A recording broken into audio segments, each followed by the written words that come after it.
সেই সতীকা মন্দিরের কথা আমার মনে পড়ে। আহারে, সেই হতভাগির মা একে করে ৬ সন্তানকে সাগরচর বিসর্জন করে দেবারে পরে চম্পকি রাত প্রাসাদে কত আনন্দ। কিন্তু জানি না সেদিনের কথা যেন বারবার মনে পড়ে আমার। সকলের মায়া মমতা ছেড়ে দিয়ে সে চলে যাবে জমালয় না।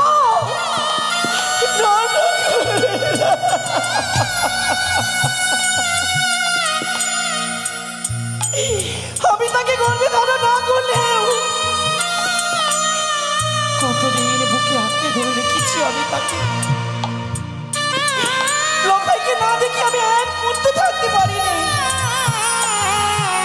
লখাই সে কেমন আছে আমি তাকে যেন বারবার দেখতে ইচ্ছে হয়। ওগো ঠাকুর, তুমি বলে দাও, ঠাকুরে বলে দাও, বলে দাও।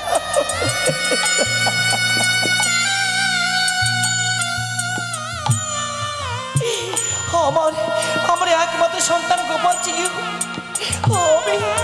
আমি তাকে অনেক ভালোবাসি গো, আমি তাকে অনেকই ভালোবাসি। কখনো লখাইকে দেখবো আমি? লখাই এসে বলি, ধাত্রীমা, ও ধাত্রীমা, আমায় কিছু খেতে দেবে না? গোপালে কোথায় গেছি? গোপাল,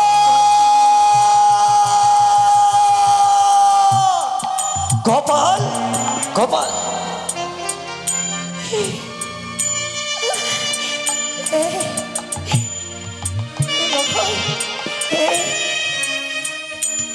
কোথায় গেছিলে বাবা? ধাত্রীমা, আমি নিত্যদিনই গোপালকে সঙ্গে নিয়ে পাঠশালায় যাই। আজও তো আমরা দুজনই আমরা ছুটে যাবো এই পাঠশালায়। তাই তো গোপালকে সঙ্গে নেওয়ার কারণে এসেছি তোমার কাছে ছুটে। কিন্তু বলো না, সে গোপাল কোথায়? কিন্তু মা, লখাই, ধাত্রীমা, আয় বাবা, আমি তোকে না দেখি এক মুহূর্ত থাকতে পারি। একটি কথা বলবো কি? আমাকে দর্শন করার পূর্বে তোমার ওই দুনয়নদি অশ্রুধারা বয়ে যায়, কি হয়েছে বলো না মা? লখাই রে, যতবার তুমি আমাকে নয়নে দর্শন করো ততবার তোমার ওই দুনয়নদি অশ্রুধারা বয়ে যায়। এই লখাই, বলতে পারো মা, বলতে পারো কেন বাবা? কেন তুমি আমাকে দেখে কেন তুমি কাঁদো বলো না মা? না গোপাল, আমি না তোর আরেক মা।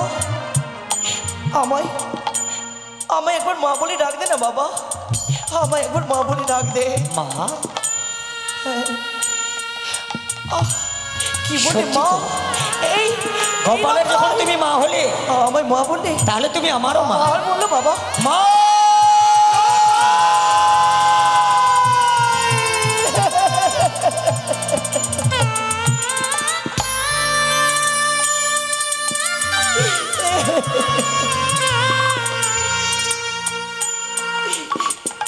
খোকো সোনা চাঁদের কোনা, আয় আয় আয় মা, লখাই, আয় বাবা।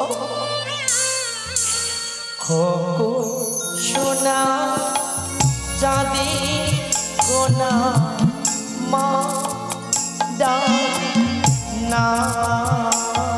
মাগো সোনা চাঁদের কোনা, মা ডাক না।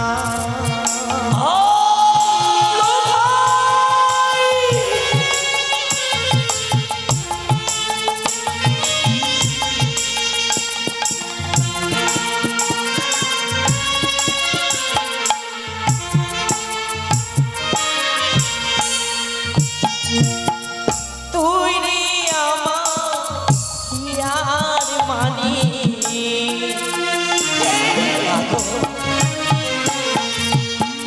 তুই রে আমার ইয়ার মানি। আমি এসো না, এসো জননী। আ আ আ আ আ খোকন সোনা চাঁদি কোনা মা ডানা খোকন সোনা চাঁদি কোনা মা ডানা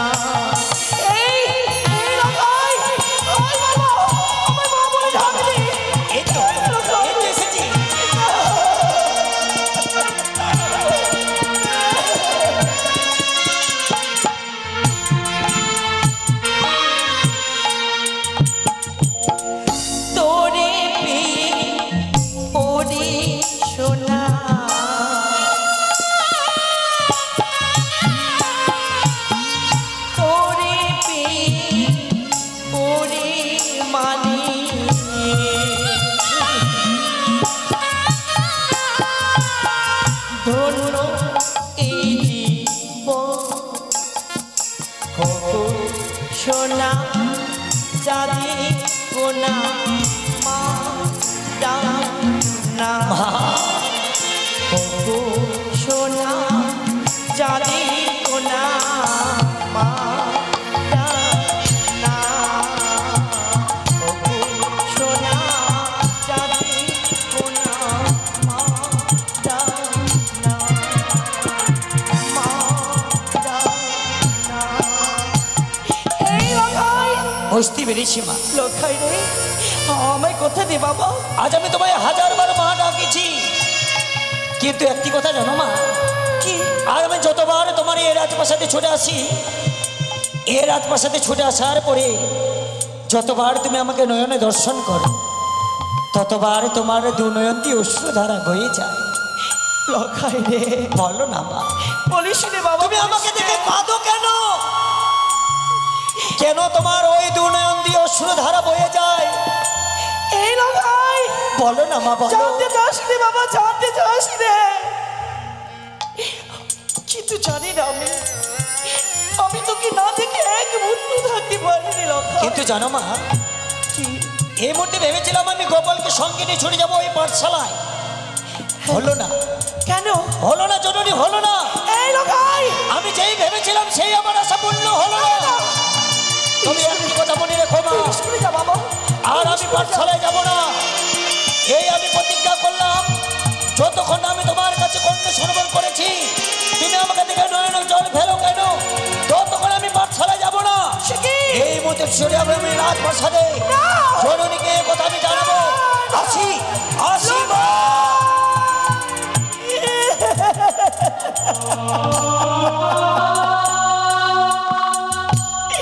চলে গেল, চলে গেল ঠাকুর,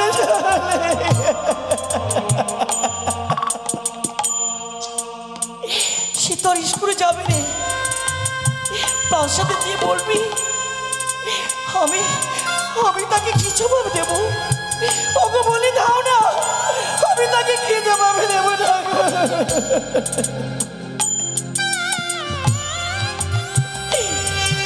আমার জীবন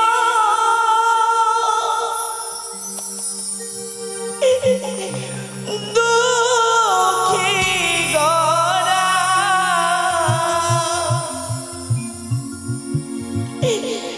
কেঁদে কেঁদে হলা দিশাহারা।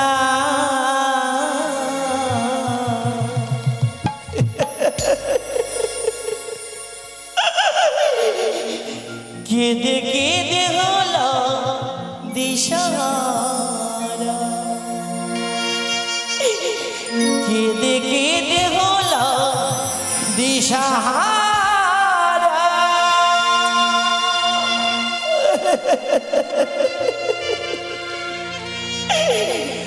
আমার জীবন দুঃখী গড়া, আমার জীবন দুঃখী গড়া, কেঁদে কেঁদে হলাম দিশাহারা।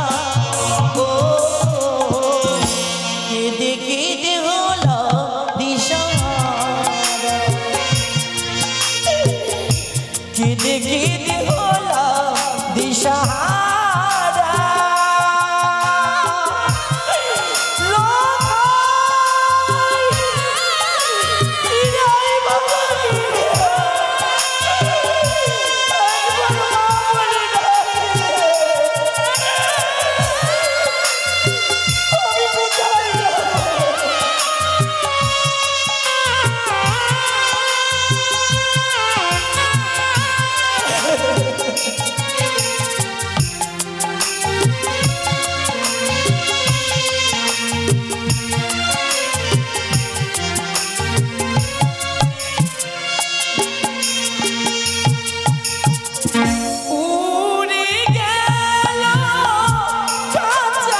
কেঁদে হলাম দিশাহারা আমি কেঁদে কেঁদে হলাম দিশাহারা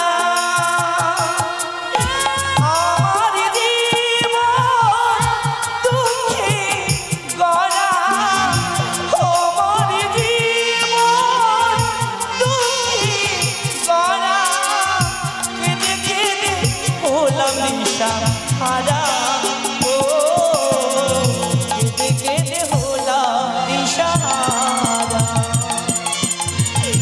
ও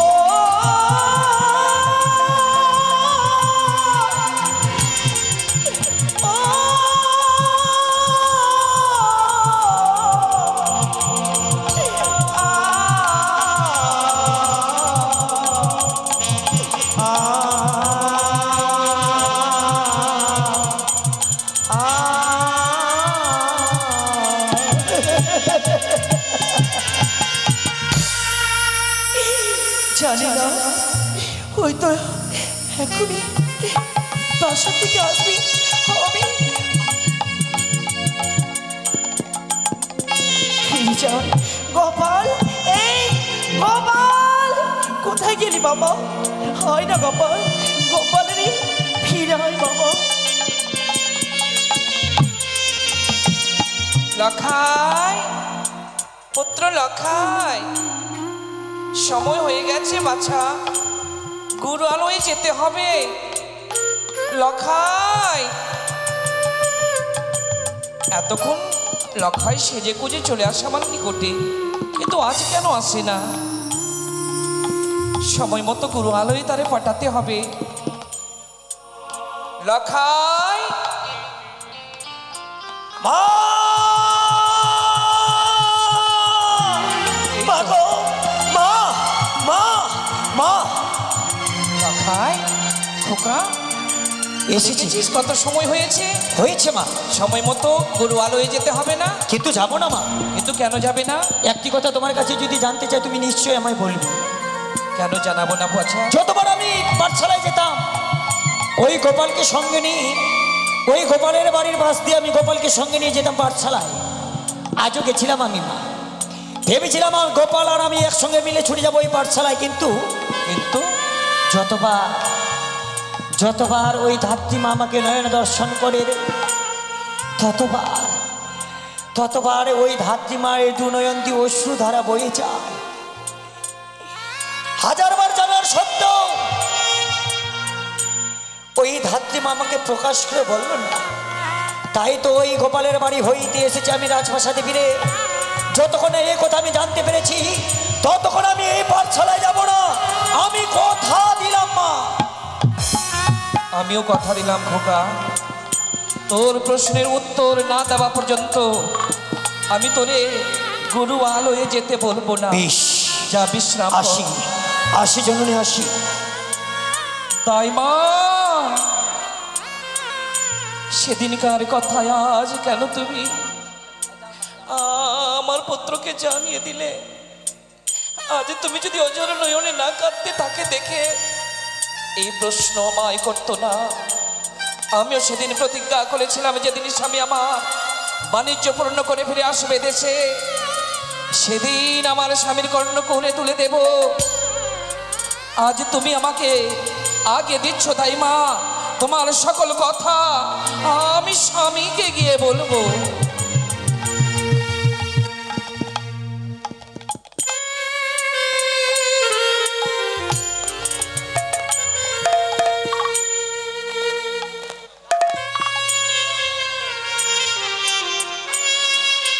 এই মুহূর্তে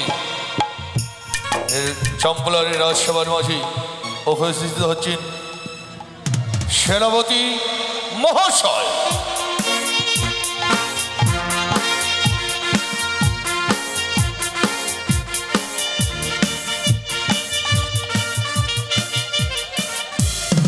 এবারে উপস্থিত হচ্ছেন নারায়ণ উত্তর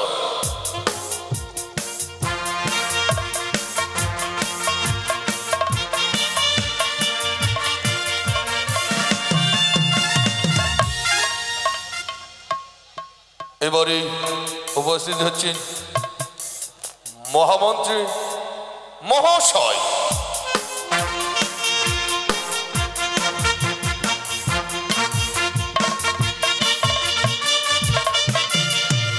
সত্য এবারে প্রবেশ হচ্ছে কোটেশ্বরের পুত্র চন্দ্রবতী চাঁদ সদাগর।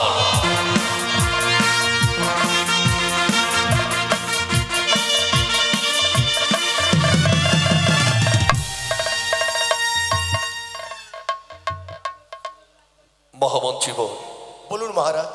আমি জানতে চাই এই বাণিজ্যে যাওয়ার পরে এই প্রজাবিন্দুর মুখে আজ সকলে যেন মিতুমিতে হাসি ফুটেছে, না নয়নে জলই ঝরেছে। সত্যি বলেছেন মহারাজ।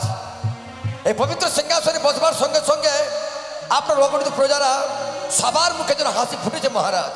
কথাটা সত্যি বলেছেন আপনি। তা যদি হয়ে থাকে সেনাপতি মহাশয়, বলুন মহারাজ। আমার সম্বলার সংবাদ কি? আমি চম্পলারে চারিদিকে ঘুরে দেখেছি মহারাজ।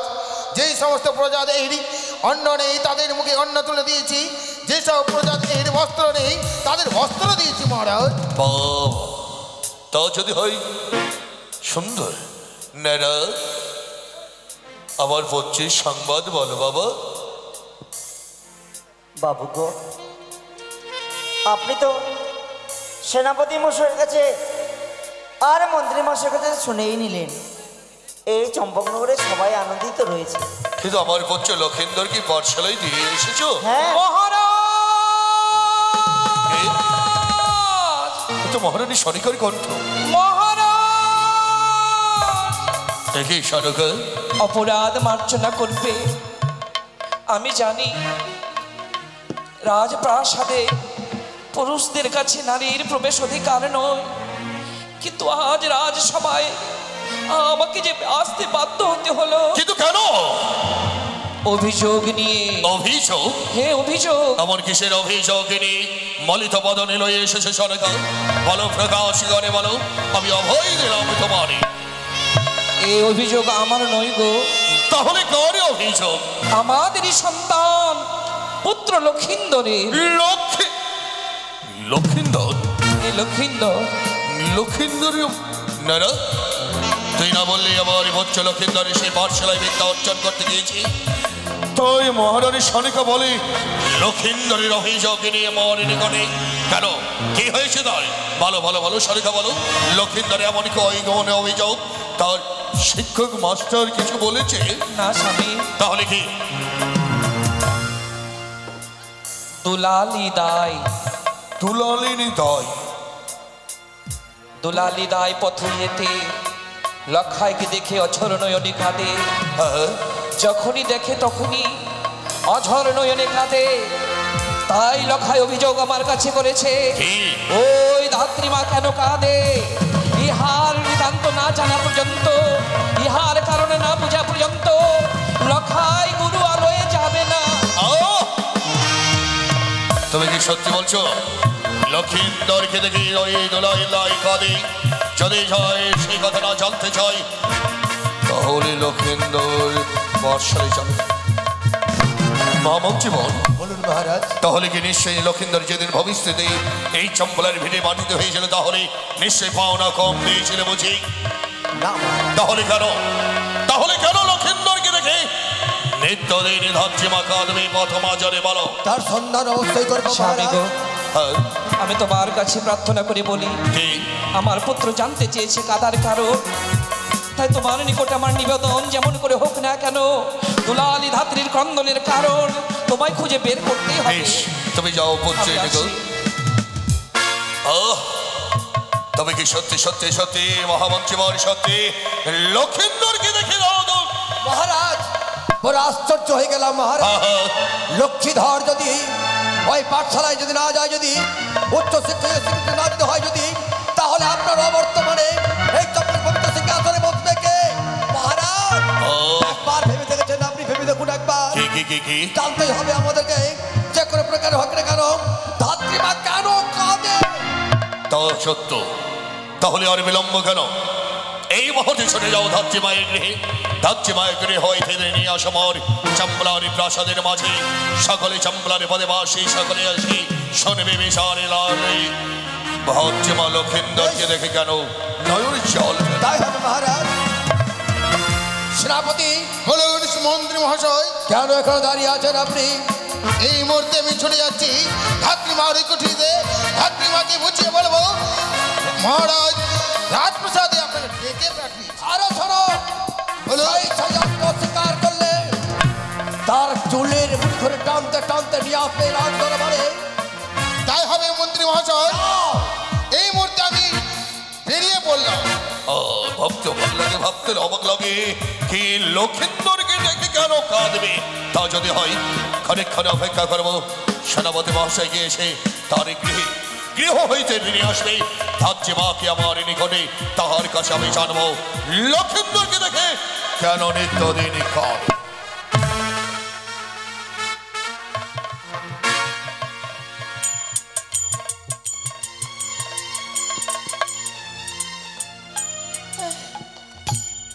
কোথায় গেল না তো? চিঠিকে এখনো দেখতে পাই না। গোপাল, এই গোপাল কোথায় যে থাকে? গোপাল, মা, গোপাল মা, কোথায় গেছিস বাবা? মা, আমি খেলাধুলা করতে গেছিলাম। মা, বল, তোমাকে একটা কথা বলবো মা। কি বলবি বাবা? আজ তোমার চোখে জল কেন মা? এই মা, তোর ছাড়া জীবনে কি আছে বাবা? মা, ধাত্রীমা, ধাত্রীমা, ধাত্রীমা, আমি কেন এসেছি জানেন? সেনাপতি মহাশয়, আপনি কেন এসেছেন? আপনাকে আমি কোথায় বসতে দিব? না না না, এত ব্যস্ত হওয়ার কোনো কারণ নেই। এই মুহূর্তে তোমাকে আমার সাথে যেতে হবে রাজপ্রাসাদে। না, আমি সে রাজপ্রাসাদে যাব না। আমি কিছুতে যেতে পারবো না। তুমি যদি স্বেচ্ছায় যদি রাজপ্রাসাদে যদি না যাও তবে আমাকে বাধ্য হবে এই চাবুক দিয়ে মারতে। না, না, নিয়ে যাবো তোমাকে আমার মাকে ছেড়ে দাও। না, আমি যাব না, আমি যাব না। রাজপ্রাসাদে। আমার আমায় মাকে যেতে ছেড়ে বলো। দাও। তবে সহ্য করো আমার এই হাতের চাবুক খারাপ। না, আমার মাকে ছেড়ে দাও। আমার মাকে ছেড়ে দাও। তুমি আমার মাকে মেরো না। বেশ, মা, আমার রাজপ্রাসাদে রেখেছি।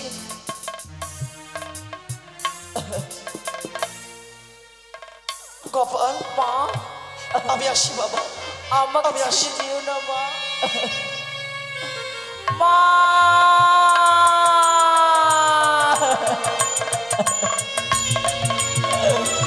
মা,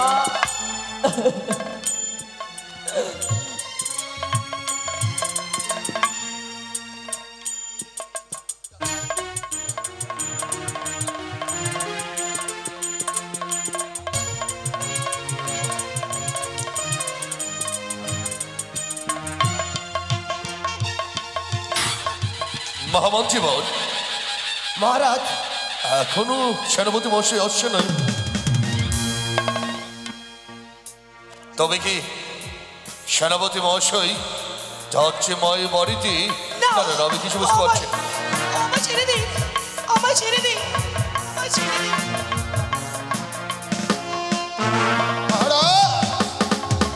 ধাত্রীমা সহজে আসতে চাইনি, তাই আমার হাতের চাবুক চালিয়ে তাকে রাজপ্রাসাদে নিয়ে এসেছি। ও শান্ত হো। বাবু মশাই,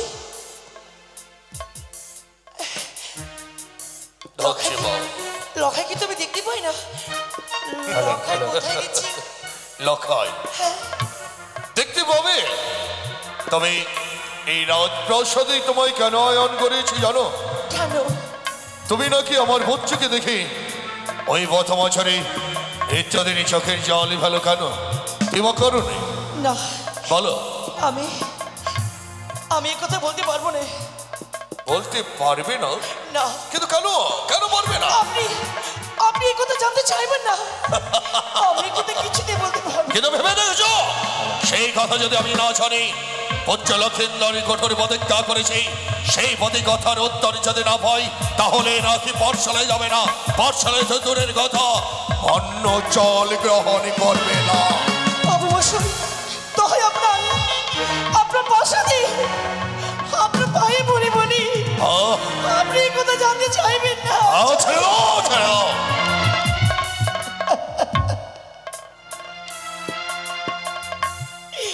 আমি এই কথা বলতে পারবে না? তাহলে বলছি আছে তোমার মনে আছে লোভে লালসা জেগেছে, তুমি ছোট জাতি হয়ে আমার বাচ্চাকে আছে আঘাত করে আমার ধনে রাজ্য লোভে লালসারে পথে পড়েছে মহান জীবন। মহারাজ সে বলে না কেন? ধাত্রীমা তুমি আমার মা, তুমি আমার সন্তানের মা, তুমি জগতের মা, তুমি তাই তোমার অনুরোধ করে বলি আমাদের লক্ষ্মী থেকে দেখে দেখতে কাঁদো কেন? বললাম তো কি আমি কিছুতে বলতে পারবো না। পারবে তুমি? তুমি বলবে সত্যি কথা না তুমি? মহারাজ এতক্ষণ ধরে আপনার ধৈর্যের পরীক্ষা দিচ্ছে মহারাজ। তাও সত্য। আপনি আদেশ করুন, আপনি সোজা আঙ্গুলে ঘিটা না বাড়ি বের হলে আঙ্গুলটা পাকা করতে হয় একটু। বিশেষ করে সেনাপতি বলুন মন্ত্রী মহাশয়। কেন কষা ঘাত লাগাও। ঠিক আছে মন্ত্রী মহাশয়, আমি খুব ভালোভাবেই জানি আমার এই হাতের চাবুকে যখন করবে এই শরীরে তখন সত্যি কথাটা বেরিয়ে আসবে। চলো সর্বস্ব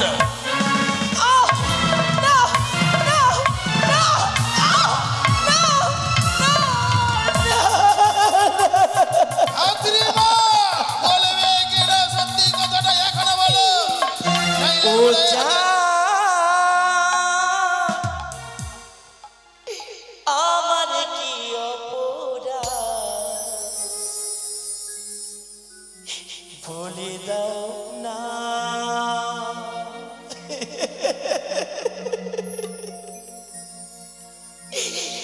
ও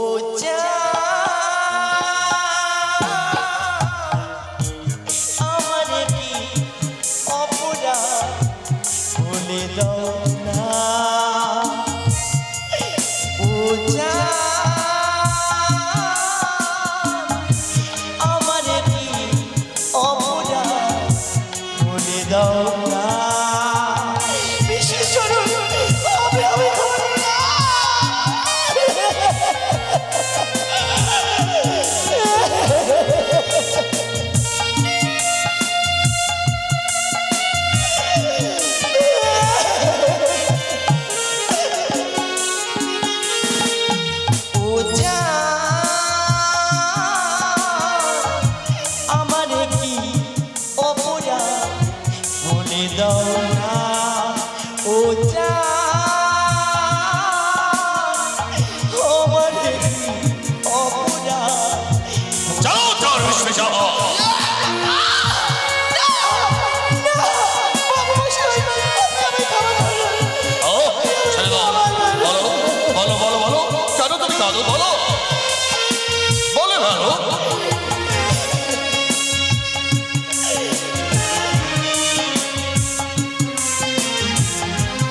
চাইনি তবু কেন তুমি কাছে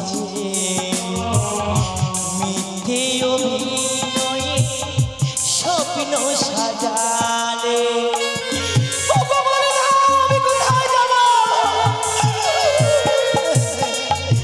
চাইনি তবু কেন তুমি কাছে মিথ্যে অভিনয়ে স্বপ্ন সাজালে। কোন প্রতিশ্রুতি দিলে ও আমার অপরাধ তুমি বলে দাও।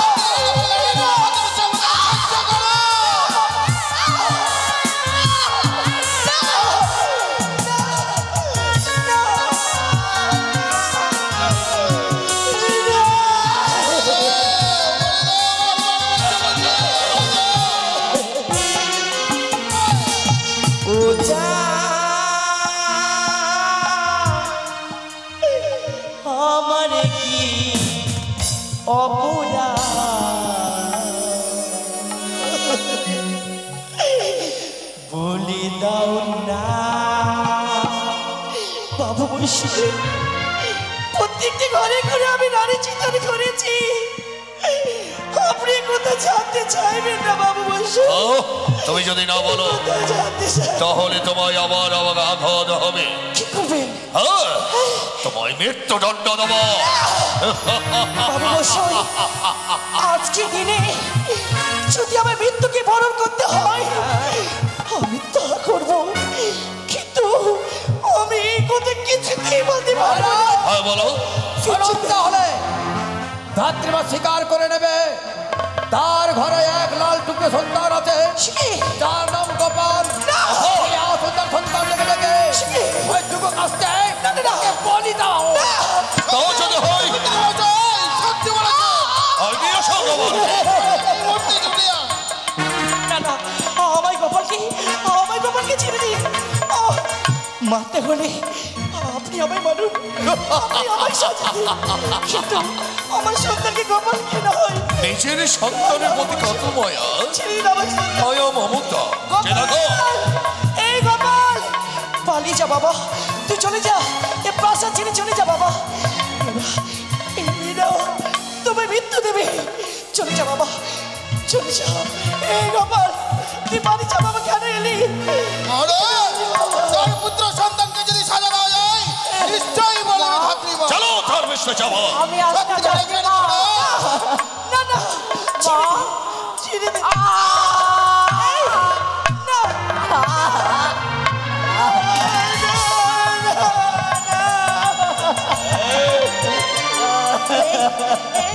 এই গোপাল তোর খুব কষ্ট হয়েছে এবারে বাবা? নিশ্চয়ই বলবে মন্ত্রী মহাশয়। এই তোর খুব কষ্ট হয়েছিল? আমি আর সইতে পারবো না বাবা, মহামন্ত্রী বল। আমি আর পারবো আর বিলম্ব নয়, এই মতে তার সন্তানকে নিয়ে যাও। এই মর্তভাবে দেখছি চেত করো। অবশ্যই। আমি যাবো না। এই কথা আমার জানতে চাইছি, মাকে ছেড়ে যাও না। এই কথা জানতে চাইছি। হ্যাঁ আমি জানতে চাই। আজ সন্তানের বিনিময়ে আমি এই কথা বলবো, বলো।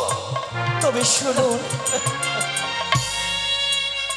যেদিন আপনার প্রাসাদে রানী মায়ের ঘরে গর্ভে খকর সোনা জন্ম নিয়েছিল, তারপর ৬৬ দিনে কি? ৬৬ দিনে? না, বলো বলো বলো।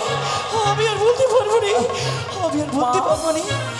সেদিন সে সূচিকা মন্দিরে বিধাতা এসেছিল। বিধাতা? চতুর্দিকে যেন অন্ধকার ঘিরে আসছে আমায়। কেন তুই নয়ন যেন আমার বন্ধ হয়ে যা। না না না, আমি কথা আর বলতে পারবো না। বলতেই হবে তোমায়। না না না, বলো। আপনারা জানতে চাইবেন না, আমি কথা আর বলতে পারবো না। সেদিন ওই বিধাতার সঙ্গে আমার সাক্ষাৎ হয়েছিল। সেই সন্তানের গলাতে বিধিনি রেখেছে। সন্তানের আয়ু মাত্র 12টি বছর। 12 বছর? তারপর সে কি বাবু মশাই, একটু আমায় কেউ জল দেবেন? আমি বলতে তৃষ্ণা পেয়েছি। চম্পকের মাইরা আমায় একটু জল দাও। আমি বলতে তৃষ্ণা পেয়েছি, আমায় একটু জল দাও। সে কি বলো বলো বলো। 12 বছর হবে তার লেখাপড়া। বিয়ে রাত্রে ওই কি তার গাল লাগে। কি বলো বলো বলো। বিয়ে রাত্রে কি? আমার দুই নয়ন যেন বন্ধ হয়ে আছে।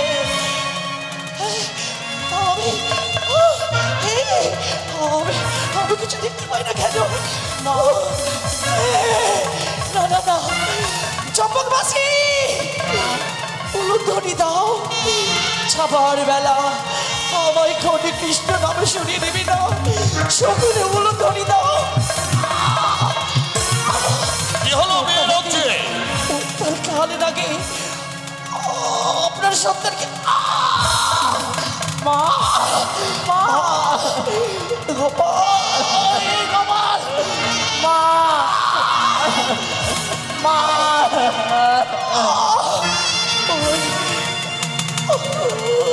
আমার ছেলে গোপাল, তুই চলে যা।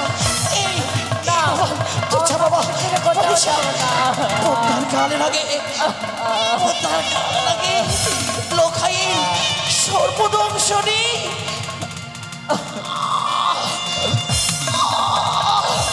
সর্বদংশনী লোখাইয়ের মৃত্যু হবে।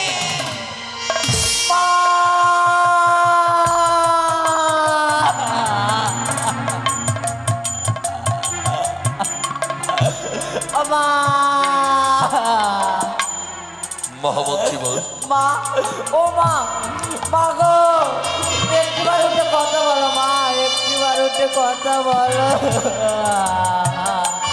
মা বলতে বলতে যেন শিলায় পরিণত হয়ে গেল। মা ও মা ও মা মা গো একটিবার উঠে কথা বলো মা। গোপাল আর যে তোর মা কথা বলবে না গোপাল, সারাটা জীবনের মতো আজ শিলায় পরিণত হয়েছে, ঘুমিয়ে পড়েছি, তোর মার কোনোদিনই কথা বলবে না। না আমার মাকে হাত দিবে না। কেন? আমার মাকে তোমরা হাত দিবে না। কিন্তু কেন গোপাল? তোমাদের জন্য আমার মা মরেছে। মা কাঁদিস রে বাবা, যেটা হওয়ার তো হয়ে গেছে। মা আমাকে কে ঘুম পাড়িয়ে দিবে মা? আমিও কঠোর প্রতিজ্ঞা করলাম, যাচ্ছে মা শিলায় অঙ্গ স্পর্শ করে লক্ষিন্দর মঞ্চকে আমি কখনো দিনে বিয়ে দেবো না। মহামন্ত্রী বল এই যাচ্ছে মায়ের সৎ কাজের ব্যবস্থা করো, সৎ কাজের ব্যবস্থা করো। তোমরা কেউ আমার মাকে ছুবে না। মা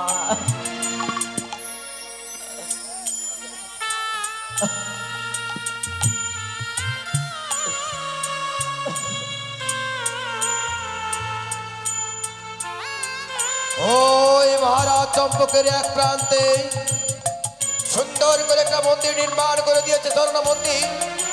আর মন্দির দেওয়ালে লিখে দিয়েছে এটাই হলো ধাত্রী শিলা।